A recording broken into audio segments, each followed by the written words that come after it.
รัตนตยัสสะขอนอบน้อมแด่พระรัตนตรัยกราบนมัสการขอโอกาสท่านครูบาอาจารย์พระเถรานุเถระขอแสดงความเคารพเพื่อนสหธรรมิกทุกรูปขอความเจริญให้สิ้นในธรรมจงบังเกิดมีแด่ญาติโยมที่ได้มาร่วมในการปฏิบัติธรรมฟังธรรม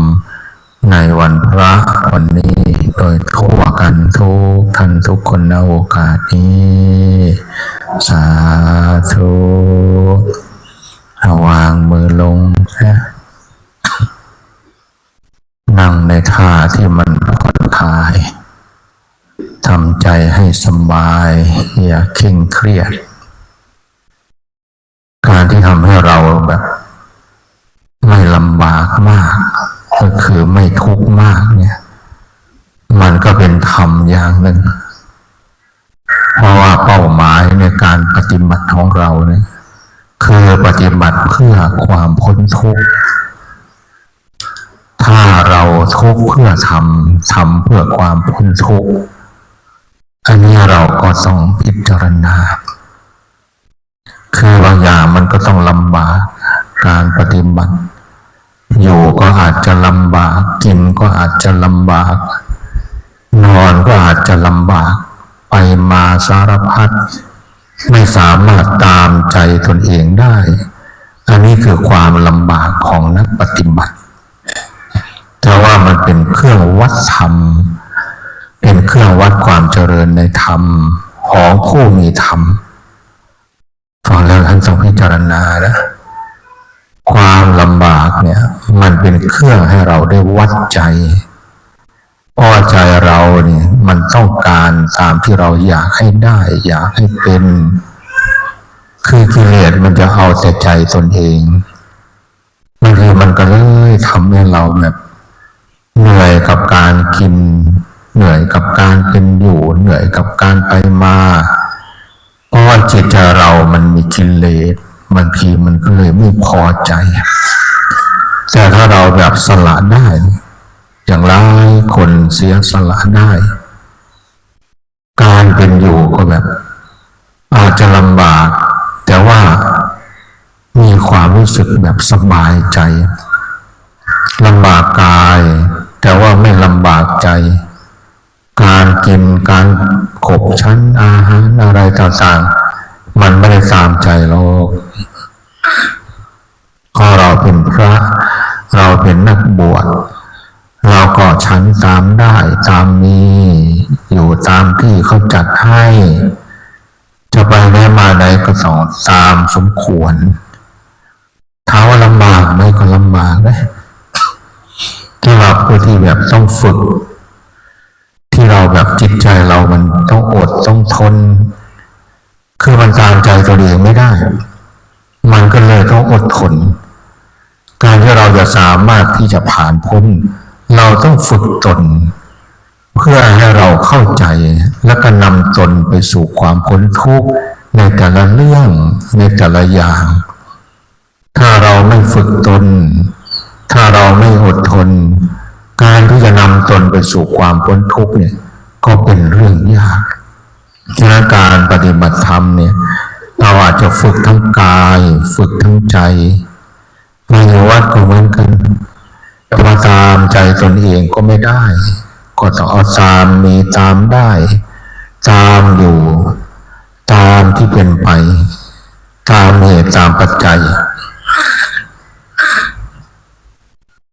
กินก็ต้องตามที่เรามีนอนก็ตามที่เรามีแต่ว่าสิ่งที่จะให้เกิดความดีเนี่ยอันนี้เป็นเรื่องที่เราต้องทำความดีอยู่ที่ไหนความดีก็อยู่ที่เราเนี่ยแหละ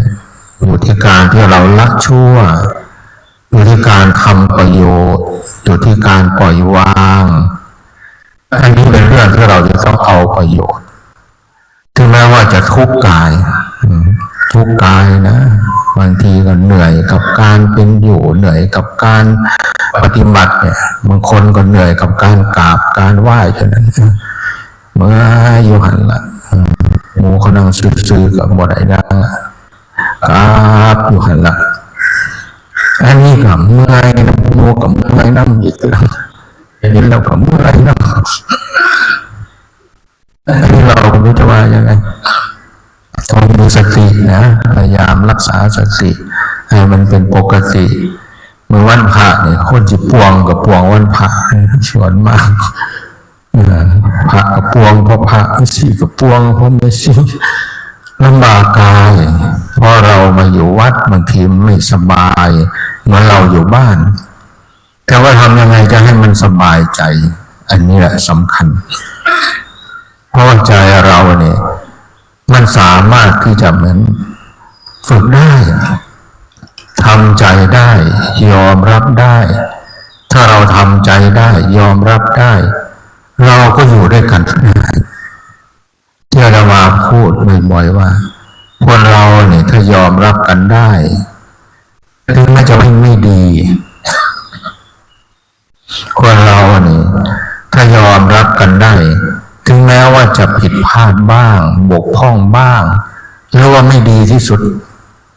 ถ้าเรายอมรับได้เราก็อยู่ด้วยกันได้ซึ่งเราก็ต้องเข้าใจว่าทุกอย่างมันไม่ถูกใจเราทุกอย่างมันก็ไม่สามารถที่จะดีได้อย่างที่เราคิดแม้แต่ตัวเราก็ไม่ใช่จะดีทุกอย่างฉะนั้นถ้าเราอยากอยู่ด้วยกันต้องยอมรับแล้วก็ต้องยอมปรับนะคือยอมรับแล้วก็ต้องยอมปรับตัวปรับใจในการเป็นอยู่ให้มันเหมือนกันให้มันคล้ายกันคืออะไรที่มันสามารถที่จะปรับได้มันก็จะไม่มีปัญหามันก็จะทำให้เราแบบสามารถอยู่ร่วมกันได้ในการที่จะให้ดีด้วยกันเปลี่ยนแปลงไปในทางที่ดีเจริญจากการปรับใจเราก็จากมีความโลภก็ปรับให้มันลดลงจากที่มีความโกรธก็ปรับให้มันลดลงจากที่มีความหลงก็ปรับให้มันลดลงถ้าเราสามารถที่จะปรับตนเองให้ลดความโลภลดความโกรธลดความหลงลงได้จิตใจเรามันก็จะบรรเทาความทุกข์บรรเทาความรู้สึกที่มันเหนื่อยมันทรมานหรือว่าความรู้สึกที่มันหลงมันยึดมั่นถือมั่นการที่เราสามารถฝึกตนได้มันก็จะนำตนไปสู่ความเจริญในธรรมฉะนั้นพวกเราทั้งหลายเนี่ยเหนื่อยกายชีวิตก็เหนื่อยมามากเลยบางคนเหนื่อยมาจนแก่จนเฒ่าแล้วก็ไม่ใช่ว่าจะสบายนะบางคนก็ยังต้องเหนื่อยต่อไปเหนื่อยมาตั้งแต่หนุ่มแต่สาวจนทำงานจนมีครอบครัว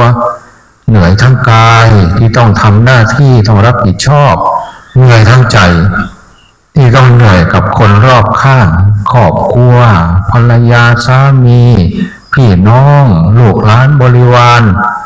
เหนื่อยจากอะไรล่ะอย่างที่บางทีบางครั้งก็โอยถ้าไม่เกิดขึ้นกับใครก็ไม่รู้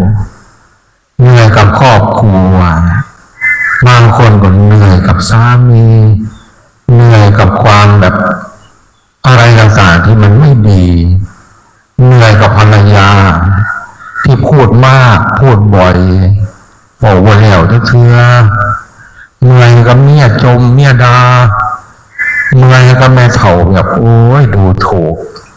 เหนื่อยกับพี่กับน้องเห็นแก่โตเอาจะได้เหนื่อยกับลูกกับหลานขี้ข้านเหนื่อยกับลูกหลานบ่ตั้งใจเรียนเหนื่อยกับลูกหลานติดยาเสพติดเหนื่อยกับผู้ที่เกี่ยวข้องที่เห็นแก่ตัวเอาเปรียบเราเหนื่อยกับคนที่แบบมีแต่ใช้อารมณ์เป็นคนแบบเห็นแก่ตัวเป็นคนที่หลงบางทีเราเหนื่อยกับเรื่องพวกนี้มาเยอะแล้วนะทั้งห้องเราก็ดีทั้งคนอื่นก็ดีทั้งอะไรเราจะไม่เหนื่อยต่อไปเนี่ยญาติโยมหลายคนมาอยู่วัดเนี่ยแสดงว่าเรารู้จักเอาตนเองออกจากความเหนื่อยยากลำบากทางโลกนี่ยังเคยเมื่อยกับผัวบ่ได้เมื่อยแล้วเพราะว่าผัวก็ไปตามภาษาผัวล่ะจะไปหอดใจล่ะติ่งลิ่งติ่งลิ่งติ่งลิ่งติ่งลิ่งทกสางหางสั้นกิ่งดิ่งไปน้ำเมียหน่อยไปไปน้ำไผ่ก็ไปแล้วนะไปแล้วโอ้เลยบ่เมื่อยน้ำเขาสบายไป เมื่อยน้ำลูกก็ไข้แน่แล้วมาอยู่วัดแบบนี้พอเดี๋ยวเมื่อยน้ำลูกว่าลูกก็ไปทำงานทำมาหากินผู้ดีก็ดีไปผู้บ่ดีก็สู้ไปจะเสียจะแน่ละพ่อแม่ก็เฒ่าแล้วชีวิตเฮ็ดไปหาให้คือเก่าก็บ่ได้เราก็มาอยู่วัดก็เลยไข้แน่บ่ได้เมื่อยน้ำลูกแห้งถึงแม้ว่าสิคิดฮอดเขาหรือว่าเขาสิบ่ดีจังซั่นจังซี่แต่ว่าเฮาอยู่วัดมันบ่ค่อยได้เห็นก็อยู่เฮือนเดียวกันนี่จักสิปอบจักสิหาจักสิด่าจักสิโอ้ยมันอยู่ใกล้กันมันหากันมันซ่อนกันมันตำกันก็มีบางเถื่อบางทีก็ดีอยู่เลยแต่บางทีคือมันก็เป็นศัตรูกันมาจากไหนพอเรามาอยู่วัดเราก็บ่ได้เมื่อยน้ำเขาหลายบ่ได้เมื่อยน้ำเหื่อนน้ำซ่านบ่ได้เมื่อยน้ำหน้าน้ำไห้บ่ได้เมื่อยน้ำโอยบางคนแก่แล้วก็ยังเหนื่อยเลยมาเห็นบางคนเนี่ยไปเลี้ยงวัวเลี้ยงควายไปทำไร่ทำนาอายุเท่าไรล่ะ60 70ว่าอย่างนั้นมันเป็นบอกคุยว่าฉันบนแบบมีง่วงงามร้านแล้วลูกซื้อมาให้เลี้ยงโอ้ยขักให้อาจารย์บ่ได้ไปหอดวัดเฮ้ยลำบากไปเลยลูกเอาง่วมาให้ซื้อง่วมาให้ไปเลยเลี้ยงง่วให้เขาว่าอาจารย์ง่วผมต้องบอกไงไปเลยไปคุยอีกได้แต่ว่ากับเมื่อยแน่ไปเลยหายามันกินไปเลยอาตมาก็เลยพูดทีเล่นทีจริงโอ้ยพ่อใหญ่เอ่ยวันเจ้าจะได้บุญน้ำง่วขักอยู่บอกว่ามันจะได้บุญหรือได้ยังก็ไม่รู้แล้วเพื่อนว่าโอ้ตายแล้วจะขี้ง่วขึ้นสวรรค์ด้วยพ่อใหญ่แล้วเอาแล้วคือว่าจังสั้นเพื่อนว่ามันก็จะได้บุญน้ำง่วจะบ่เอากับเขามาถวายพระเอาว่าได้บุญน้ำพระจะได้ไปสู่สวรรค์หาหยาให้ง่วกินก็จะได้บุญน้ำง่วตายแล้วจะบริขี้ง่วขึ้นสวรรค์บอกว่าจะเอาว่าคือบางคนในวัยมันแบบพอปล่อยวางพอลดละได้แล้วได้พักผ่อนได้มาหาบุญหากุศลให้กับตนเองมีโอกาสก็มาปฏิบัติธรรมไม่ปฏิบัติธรรมก็อยู่แบบพยายามที่มีภาระให้หน่อยที่สุดพวกเราทั้งหลายนี่โชคดีเลยนะเนี่ยถึงแม้ว่าเราจะเหนื่อยบ้างมาวัดก็มันว่าสิบ่เมื่อยเลยดอกไม่ใหญ่บางคนก็ยังเมื่อยอยู่อาจารย์ก็หาหม่องให้ปลูกพักไม่ใหญ่ก็เมื่อยน้ำปลูกพักมีบางคนก็เมื่อยน้ำยังนะเมื่อยน้ำมันอยู่บ่เศร้าเนี่ยเมื่อยน้ำความดูความมันกับบ่เป็นยังน้องย่ายก็เฮ็ดไปออกกำลังกายคิดซะว่าออกกำลังกายนะออกกำลังก็จะได้กำลังร่างกายก็จะแข็งแรงบางทีร่างกายมันบ่ค่อยได้ออกกำลังมันก็อ่อนแรงไปเหนื่อยกายก็มีบ้างที่ต้องรับผิดชอบเฮ็ดนั่นเฮ็ดนี่กับโมกับพวกกับพี่กับน้องไปหันมานี่ทำบุญปฏิบัติก็เมื่อยไปปีนเขาหันก็เมื่อยไปยางหลอดทำก็เมื่อยแต่มาเมื่อยแล้ววันมาขอบคุณเลยโอ้ยขอบคุณอาจารย์หลายๆที่พามาเมื่อยว่าจังซั่นบ่มาเมาบุญขึ้นเหนื่อยกายแต่ว่าสุขใจเพราะอะไรเพราะเราสามารถที่จะมองเห็นความดีแล้วก็เอาความดีนั้นมาเป็นเครื่องอยู่ให้เรามีความสุขแต่ว่าบางครั้งมันกับเมื่อยน้ำมันกับเมื่อยทั้งกายเมื่อยทั้งใจก็มีได้ขัดโมโหชักปล่อยชักว่างอยู่บ้านก็ทุกข์คือคนอยู่บ้านอยู่วัดก็ทุกข์คือคนอยู่วัดอยู่บ้านก็ทุกข์น้ำผัวน้ำเมียทุกข์น้ำลูกน้ำเต้าทุกข์น้ำทำมาหากินที่สำคัญก็ทุกข์น้ำความขี้ข้าทุกข์น้ำความโมโหอกพอใจทุกข์น้ำความโกรธทุกข์น้ำกิเลสตัณหานั่นแหละบอกง่ายๆแต่ว่าบางอย่างมันก็จำเป็นต้องทำแต่เราก็ต้องรู้จักปล่อยวางอย่าใช้อารมณ์อย่าเอาแต่ใจตนเองหรือว่าอย่ายึดมั่นถือมั่นจนเกินไปถึงแม้ว่ามันจะมีความทุกข์ในการทำมาหากินทางโลกเราก็มีธรรมรักษาใจยวัดมันนี่ถึงแม้ว่าเราจะปล่อยวางได้บางอย่างแต่บางอย่างมันก็ยังมีคนวัดกับทุกข์คือคนอยู่วัดนี่แหละพระกับทุกข์เพราะพระเนี่ยเป็นยังไงว่าจะได้สันกัน10 โมงยังบ่ทันได้สันอยู่หิวเข่าแล้วอาชีวะบ่ทุกข์กับบ่แม่นได้ท้องห้องจอกๆแต่เมื่อคืนก็บ่จักหิวก็อดเอา มองโยมองเศร้าก็บ่ได้มีเงินมีซ่านลังใหญ่ลังโตอยู่ในกุฏิแน่น้อยพัดลมห่างๆนอนก็บ่หลับเสียงพัดลมมันขับเติดโอ้กูชวนได้บ่ได้ฮอนก็ฮอนหนวกหูก็หนวกหูเอาวัดเอาจะเราก็อยู่ได้อยู่ครับที่อยู่ได้ครับใจอยู่ยากเป็นว่าทุกกายก็มีบ้างนอนก็อาจจะไม่ได้เต็มที่ต้องตื่นมาภาวนาปฏิบัติธรรมวัดสวดมนต์การเป็นอยู่ก็ต้องอดทนเหนื่อยกายก็ไม่เป็นไรหรอกเพราะเราฝึกตนแต่มันเหนื่อยใจเนี่ยเหนื่อยกับความโลภมาบวชแล้วก็ยังโลภยังอยากได้อยากมีอยากถือเลขอยากถือรางวัลที่หนึ่งอุ่นแล้วคนอยากร่ำอยากรวยอันนี้คือมันไม่ใช่ทางที่เราจะต้องแสวงหาเพราะมันสวนทางกับการบวชการละการปล่อยการวางทุกอย่างทุกกับความเห็นแก่ตัวทุกกับการเอาแต่ใจตนเองอยู่น้ำมูกับบ่ถือกับมูอยู่น้ำมูกับเฮ็ดบ่คือมูมันก็เลยมีความทุกข์บ่ได้ทุกข์ย้อนผู้อื่นเลยมันเสื่อมทุกข์ย้อนเจ้าของนี่เป็นหยังมันบ่พอใจเขาใจเฮานี่มันทุกข์ถ้าเราปล่อยวางได้ถ้าเราแบบทำใจได้เฮาก็สิบ่ทุกข์นำเขาทุกข์กับความโกรธความไม่พอใจคนนั่นก็เป็นจังสี่คนนี่ก็เป็นจังสั่นบ่ถือตากูบ่ถือหูกูโอ้ยมันกูอิ่มน้ำซุ่มวันนี้กูจะหนีซะบ่หนีไปอยู่หม้องอื่นมันก็ไปผิดกันกับผู้อื่นอีกหนีไปอยู่หม้องใหม่ก็ไปผิดกันกับหม้องใหม่อีกหนีไปหม้องหันหนีไปหม้องนี่ไปมาๆก็เลยบ่มีหม้องอยู่เป็นหยังมันมีแต่ที่ไม่ถูกใจโดยที่ไม่ได้คิดว่าตนเองเนี่ยมันมีกิเลสเอาแต่ใจมันก็เลยทำให้ตนเองเป็นทุกข์ไปอยู่ไสก็ทุกข์ไปอยู่ไสก็มีปัญหาเพราะเราไม่มีธรรมะพอที่จะสามารถจัดการกับจิตใจตนเองได้บวชมาแล้วมาอยู่วัดแล้วบ่เป็นจะถูกก็ถูกบ่เป็นจะลำบากก็ลำบากบ่ได้ลำบากกายบ่ได้ยากน้ำเรื่องเป็นอยู่ทำมาหากินแต่ว่ายากน้ำใจเนี่ยยากน้ำกิเลสเนี่ยที่มันบ่ลดบ่ละที่มันบ่ขัดเก่าตนเองบ่ปล่อยบ่ว่างความทุกข์ของพระความทุกข์ของนักบวชก็เลยเป็นอะไรที่น่าสงสารคือมันเป็นเรื่องสิดีอยู่นะมาบวชแล้วก็ยังสิปล่อยสิว่างมาบวชแล้วก็ยังสิลดสิละ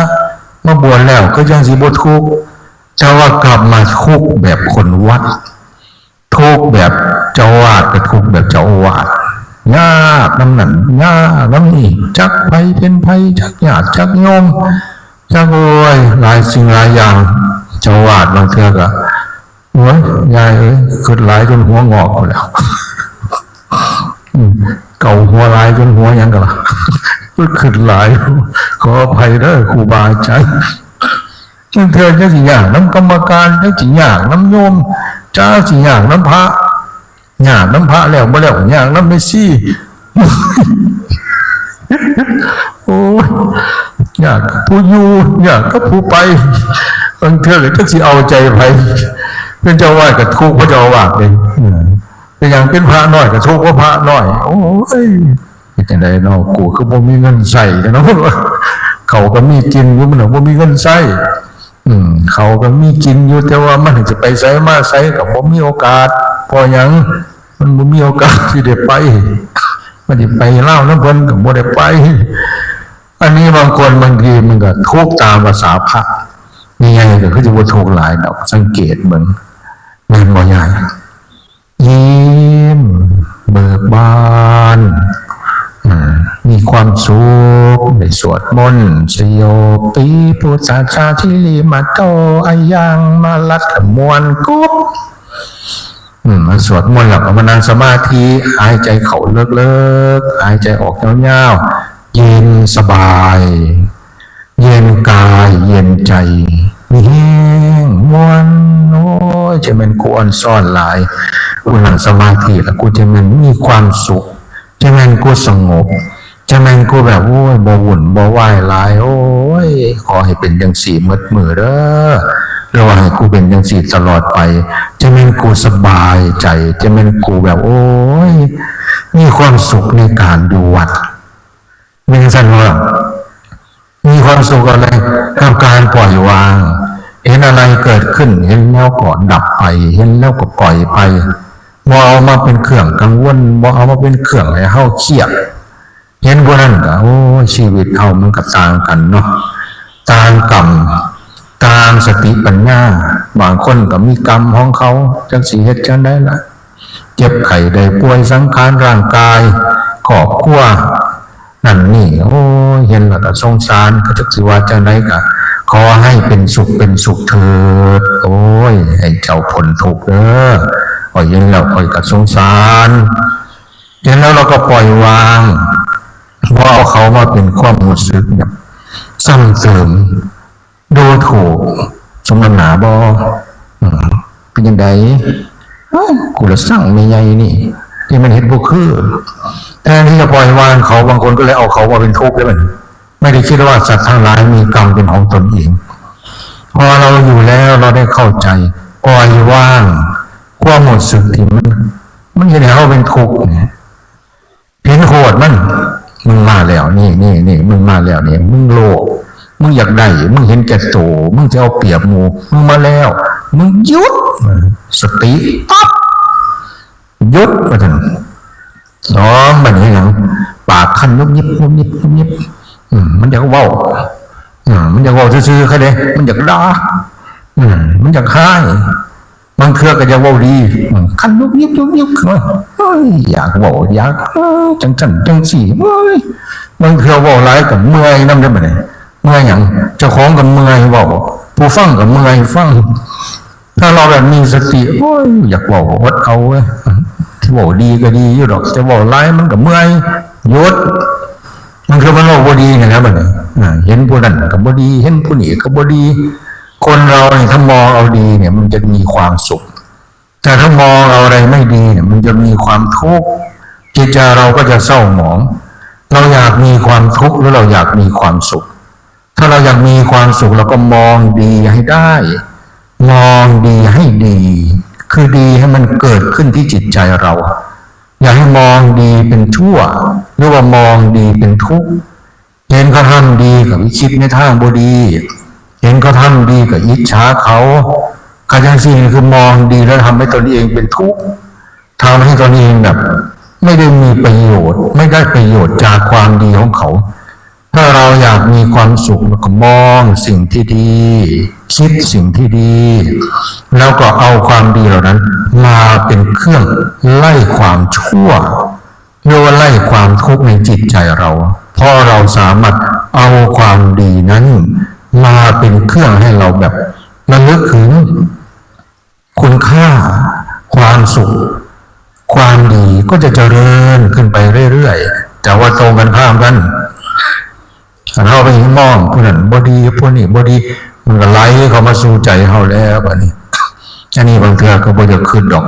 มันก็ขึ้นมันเป็นตะสร้างคืออย่างนี้บอกว่ามึงจะขึ้นหยุดมันมึงจะขึ้นนี่ได้ใหญ่เลยน้องบอกวันเบิ้งสงบยังบอกมันสงบมันยังขึ้นคือยังคิดว่าโอ้ยอาจารย์เศร้าเทศนะเฮงเทศอาจารย์เฮงว่าวเฮงบ่เศร้าอาจารย์เศร้าเด้อเศร้าเทศเฮงเทศ10 โมงแล้วบ่เศร้าอาจารย์บ่เศร้าเทศแทนที่จะไปคิดเรื่องอื่นเนาะเฮงคิดเรื่องเทศอยู่ในใจเจ้าของเนี่ยไม่ว่ากัดสร้างผู้ใดนั้นอย่าไปคืนหัวเขาหลายเป็นอย่างมันเห็นเจ้าของไม่ทุกข์ถ้าเราโกรธใครเกลียดใครไม่พอใจใครเนี่ยเราปล่อยวางเขาให้มากปล่อยวางเขาให้แบบเร็วให้ได้ถ้าเราโกรธใครนะเราไม่พอใจใครเนี่ยถ้าเราไปคิดถึงเขาเนี่ยเขาเห็นสะทุกข์เขาไปนอนสบายหรือเขาไปหอดใจแล้วเขายังมาขึ้นหอดเขาโอ้ยมันด่ากูมันยังไงกูว่าพอใจว่าเขาหูกูแท้คิดหอดเขาเป็นเรื่องทุกข์วันทำอะไรเราจะไม่ทุกข์กับคนที่เราเกลียดเราต้องปล่อยวางเขาให้ได้ คิดซะว่าเขาไม่มีตัวตนคิดซะว่าเขาแบบเป็นอากาศมองแบบไม่เห็นตัวตนของเขาจะเขาอยู่ใส่ไปใส่กับสร้างปล่อยว่างคือเอาออกจากใจเราให้ได้เข้ากับจิตทุกข์ของเขาแต่ว่ากันเราเอาออกจากใจโอ้ยทุกข์ให้ผู้ใดก็ขึ้นหอดผู้นั้นก็ยิ่งทุกข์เติมทุกข์หลายเทื่อซ้ำเพราะมันทุกข์บ่เศร้ามันคิดหอดเขาบ่เศร้ามันก็เลยทุกข์บ่เศร้าฉะนั้นพวกเราทั้งหลายนี่อันนี้เป็นอะไรที่ชัดเจนมากเลยถ้าเราบ่อยากทุกข์ย้อนผู้ใดเฮาอย่าขึ้นหอดเขาหลายอย่าขึ้นหอดสิ่งที่บ่ดีที่เขาเฮ็ดที่เขาทำกับเฮากันแล้วแต่หรือว่ากับไผกันแล้วแต่การเฮาบ่มีปัญญาพอที่จะพิจารณาในการที่จะแบบให้มันเกิดประโยชน์ได้เฮาจะเอาสิ่งเหล่านั้นมาให้เฮาเป็นทุกข์เอาคนที่เฮาบ่ถูกใจเอาคนที่เฮาเกลียดเฮาโกรธเอาคนที่เฮาอิจฉานั่นล่ะมาให้เจ้าของเป็นทุกข์แย่งอิจฉาเขาเป็นเห็นความดีความสำเร็จความเจริญเขาคือเท่าไรกับเจ้าของก็ห่อนในใจที่มันดีที่มันสำเร็จที่มันเจริญคนใดดีใดดีคนเจริญเขายิ้มเบิกบานมีความสุขเจริญก็พอใจล่ะเขายังมันยำเขียวอยู่เขายังมาห่อนเบิกอยู่ในใจอยู่นั่นยังนั่นนิสัยเขาหรือว่าเห็นความชั่วเขาหรอเอามาคิดเห็นคนบดีเอาคนบดีมาใส่ใจเจ้าของคือแต่ความบดีคือเห็นคนบดีไปมากเขาก็ทำให้เราเนี่ยแหละเป็นทุกข์เพราะเราเอาเขาเข้ามาใส่จิตใจเราจำไว้นะขัดสร้างผู้ใดขัดเกลียดผู้ใดบ่พอใจผู้ใดอย่าเอาไว้ในใจเฮาอย่าเอามายึดหมั่นถือหมั่นปล่อยวางให้ได้ละให้ได้หรือว่าให้อภัยให้ได้ถ้าเราสามารถให้อภัยได้ปล่อยวางได้เราก็จะไม่ทุกข์กับเขาถึงแม้ว่าเขาจะเป็นคนชั่วถึงแม้เขาจะทำสิ่งไม่ดีกับเราเพราะว่าสิ่งเหล่านั้นมันผ่านไปแล้วมันเป็นอดีตแล้วจะเอามาทำให้ตนเองต้องเหนื่อยทำให้ตนเองต้องทรมานทำให้ตนเองต้องเสียใจถ้าเราปล่อยวางไม่ได้เราก็จะทุกข์อีกนานแสนนานทรมานอีกไม่รู้เท่าไหร่อันนี้เราเป็นนักปฏิบัติธรรมเนี่ยเราต้องเอาปัญญามาใช้อย่าประมาทปัญญาในการที่เราจะละสิ่งเหล่านี้ไม่ใช่บวชมาแล้วปฏิบัติมาแล้วทำบุญมาหรือว่ามาอยู่วัดปฏิบัติธรรมกลับไปกับให้ความโกรธทรมานตนเองอีกเหมือนเดิมกลับให้ความโลภความเห็นแก่ตัวมาทำลายเกียรติทำลายศักดิ์ศรีกับเอาความหลงมาให้เราแบบยึดมั่นถือมั่นวันหนึ่งถ้าเราพลาดพลาดเราก็จะทุกข์ทรมานในการที่เราไม่สามารถปล่อยวางได้ไม่สามารถที่จะทำใจได้ฉะนั้นเราเป็นผู้มีธรรมอย่าดูถูกธรรมะของพระพุทธเจ้าให้เราเอาธรรมะมาใช้ให้เต็มที่เต็มกำลังแล้วมารก็ดีความทุกข์ก็ดีปัญหาอุปสรรคก็ดีก็จะค่อยๆลดไปค่อยๆหมดไปในจิตใจของพวกเราวันนี้วันพระถือว่าเป็นวันพิเศษพวกเราก็พิเศษทุกวันนั่นแหละแต่ว่าเราก็ทำอย่างไรจะให้พิเศษยิ่งขึ้นพิเศษยิ่งขึ้นจะเป็นยังไงก็ให้เราได้ทำความดียิ่งขึ้นให้เราได้เว้นบาปยิ่งขึ้นมากขึ้นแล้วก็ให้เราได้ปล่อยวางมากขึ้นในวันพิเศษคือวันพระวันพระแห่งโลกกว่าเก่าเห็นแก่โตกว่าเก่าวันพระแห่งหายวันพระแห่งโอ้ยเขียดแห่งกว่าเก่า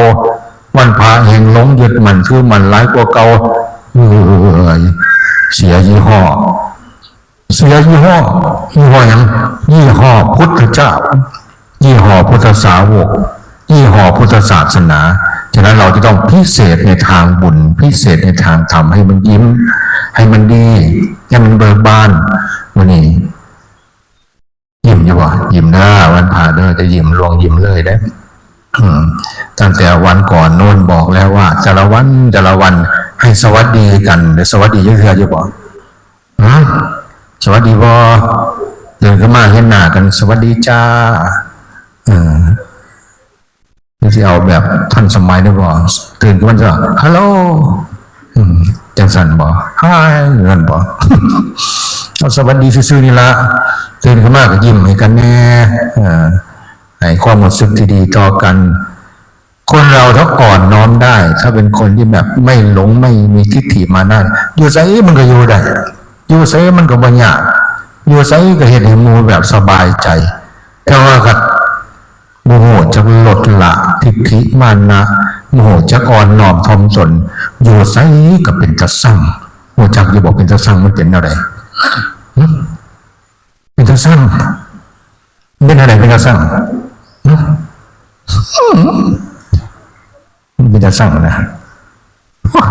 บ่อยากบอกว่าบอกไปแล้วมันจะสั่งเอาเท่านี้ละขอความเจริญงอกงามในศีลในธรรมในคุณงามความดีจงบังเกิดมีแก่เราทั้งหลายให้ยิ่งขึ้นไปโดยทั่วกันทุกท่านทุกคนด้วยเถิด